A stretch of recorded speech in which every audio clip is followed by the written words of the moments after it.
여러분이 보실 때는 비트코인이 지금 바닥인가요? 아니면 아직도 한 차례 큰 폭락이 남았나요? 여러분이 보실 때 테슬라는 어떠세요?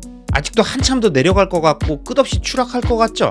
비트코인이나 테슬라나 이제 바닥이라고 얘기하는 분들이나 아직 한참 더 남았다는 분들이나 모두 한결같이 그럴듯한 차트 분석이나 매크로 환경, 지정학적 리스크, 금리 이슈 등을 다 갖다 붙여서 설명하지만 월가의 레전드 투자자들과 수많은 투자의 고수들이 말씀하셨듯이 투자의 세계에서 찐바닥은 아무도 모르고 설령 누군가 맞췄더라도 연속적으로 그리고 지속적으로 맞출 순 없습니다. 그럼 아무것도 모르는데 어둠 속에서 우린 도대체 뭘 보고 가야 하는 거야? 누군가 이렇게 물으신다면 저는 찐바닥이 어딘진 모르더라도 바닥에서 나타나는 징조들은 있습니다 라고 자신있게 말씀드릴 수 있습니다. 투자의 세계에서 한없이 흘러내리던 가격이 서서히 반등하기 시작할 때 나타나는 그 징조들에 대해 시원한 파도 소리 듣고 설명드리겠습니다.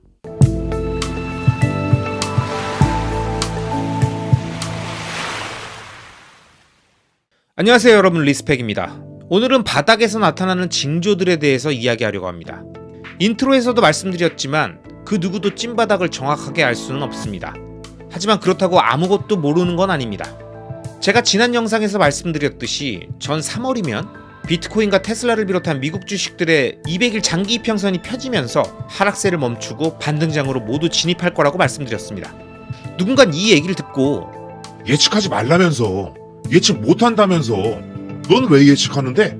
라고 말씀하시겠지만 전 제 경험상 그리고 제가 실전 투자를 진행할 때 판단의 기준으로 삼는 도구들을 갖고 이미 6개월 전에 이번 하락장을 대비하는 마인드를 설명드렸던 걸 다시 한번 최종 체크하는 개념으로 설명드린 거지, 당장 몇 주, 몇 달 앞을, 그것도 시장 분위기 바뀌니까 잽싸게 영상 찍어 설명드린 것이 아님을 다시 한번 말씀드립니다. 그리고 어디까지나 전 그렇게 분석하고 그에 맞춰 투자를 하고 있으니까요. 참고하실 분들만 참고하시면 됩니다. 자, 암튼 찐바닥은 아무도 모른다고 해도 바닥에서 나타나는 징조들은 도대체 뭐냐? 이걸 2단계로 나눠서 설명드리겠습니다. 1단계, 200일 이평선 위로 가격이 올라가야 합니다. 제가 여러 영상들에서도 200일 이평선에 대해서 말씀드렸는데 하락장에서 우하향되어 있는 200일 이평선은 도로 위의 노란색 중앙선과 같습니다. 그래서 웬만한 차들은 절대 그 선을 넘지 못합니다. 자, 보세요. 제가 몇 가지 지수와 종목들의 이번 하락장에서의 움직임을 슬라이드처럼 계속 쭉 보여드리겠습니다. 일단 급격한 충격이 오면서 하락장이 시작되면 200일 이평선이 강하게 꺾이면서 우하향되죠. 그 다음부터는 가격이 쭉쭉 빠지게 됩니다. 그렇게 하락장이 시작되면 200일 이평선은 도로 위의 중앙선이 되어서 웬만하면 그 선을 심리적으로 넘지 못하게 됩니다. 그래서 하락장에 반등이 오더라도 200일 이평선 근처만 가면 계속 미끄러지는 거예요. 지수든 개별 종목이든 코인이든 다 거의 동일합니다. 그와 관련해서도 제가 하락장 한가운데서 반등이 오는 시점에 대해서 그리고 다시 하락이 시작되는 시점에 대해서 영상으로 만들어서 장기 투자자라면 그런 등락에 일희일비하지 말고 어금니 꽉 물고 묵묵히 매집해야 한다고 말씀드리는 영상들을 제작했었습니다. 이만큼 하락장에서의 200일 이평선은 강력한데 이 200일 이평선을 넘었다? 이건 일단 큰 의미가 있는 한 단계 도약입니다. 하지만 200일 이평선을 넘었다고 바로 하락장이 끝나는가? 절대 아니죠. 올랐다가도 바로 내리기도 하고 또 다시 오르기도 하고 왔다 갔다 할 수 있죠. 그때마다 반등장, 하락장, 다시 반등장, 이건 아니잖아요. 그래서 두 번째 단계가 중요합니다. 바닥에서 나타나는 징조 두 번째, 200일 이평선이 우상향 되어야 합니다. 일단 200일 이평선 위로 가격이 올라가게 되면 그 위에서부터는 얼마나 더 오를지 아님 다시 미끄러져 내려갈지 그 누구도 알 수 없습니다. 하지만 만약 가격이 계속 오르면서 의미 있는 반등을 이어가면 그 시점을 기준으로 200일 이평선이 서서히 우상향됩니다. 펴졌던 200일 선이 살짝 우상향됐다? 이런 거 말고 강하게 꺾이는 우상향이 나오죠. 그럼 그때부터 상승장의 시작입니다. 물론 상승장이라고 계속 오르는 건 아니죠. 가격은 오르내립니다. 중요한 건 기나긴 하락장은 끝났다라는 의미라는 거예요. 자 여러분, 근데 제가 계속 설명드리는 걸 보시고 나니 좀 이상하지 않습니까? 두 가지 조건, 200일 선을 넘고 200일 선이 우상향되는 시기까지 되면 하락장이 끝난 건 알겠는데 가격도 이미 바닥에선 꽤 올랐죠? 그래서 제가 하락장에선 계속 DCA를 해야 한다고 말씀드린 겁니다. 물론 극도의 안정성을 취하는 분들은 제가 말씀드린 두 가지 조건을 만족하는 시점이 돼서 주가는 꽤 올라갔어도 하락장 내내 현금을 보유하다가 느긋하게 그 시점부터 들어가십니다. 이것도 장기 투자에서 나쁘지 않은 전략이에요. 실제로 저도 이번 하락장에서 이런 식으로 추매해볼까 고민도 했었습니다. 결국 선택인 거죠. 고생하더라도 하락 구간의 평균을 가져갈 것인가, 아니면 고생 안 하고 프리미엄 주고 안정권의 가격을 가져갈 것인가.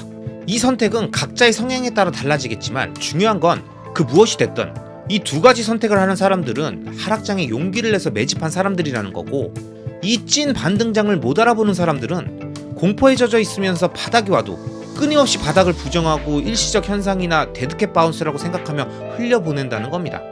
이런 현상은 부동산이든 주식이든 코인이든 어떤 투자의 분야에서나 늘 등장하는 현상입니다.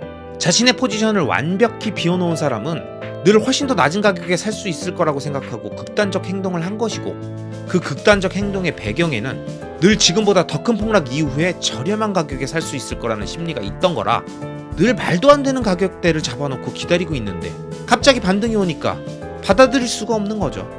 그래서 절대 하락장에서는 자신의 포지션을 완전히 비우는 행동을 하면 안 됩니다.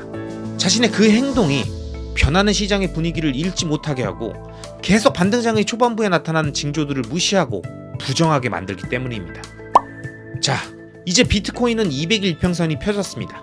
1단계가 완성됐죠? 그럼 2단계 200일 이평선이 우상향되는 구간으로 가는지 아니면 다시 내려가며 좀 더 시간이 걸릴지 지켜보면 되고, 테슬라는 아직 강하게 우하향되어 있는 구간입니다. 이 구간에서는 일단 주가가 오르내리면서 200일 이평선 근처로 이동하는 과정이 필요하고, 그렇게 200일 이평선 근처에 붙으면 그때부터 1단계, 2단계를 밟아나갈 것 같습니다. 하지만 그 흐름이 옆으로 횡보하며 오랜 시간이 걸릴 넷플릭스 같은 움직임일지, 금처럼 V자 반등하며 올라가는 흐름일지는 아무도 알 수 없습니다. 그리고 아직 그 흐름이 나오지 않았다고 차트를 보니 답이 없다면서 한참 더 내릴 거라는 말들이 얼마나 의미 없는 분석인지는 넷플릭스와 금의 바닥 구간을 다시 한번 보여드릴 테니 한번 직접 느껴보시기 바랍니다. 여러분, 이 구간이 바닥이었는지 알 수 있었을까요? 지나고 나니 알게 된 거지 그땐 절대 몰라요. 그러니까 단기적 움직임과 어디까지 빠질지를 절대 차트로 판단하지 마세요.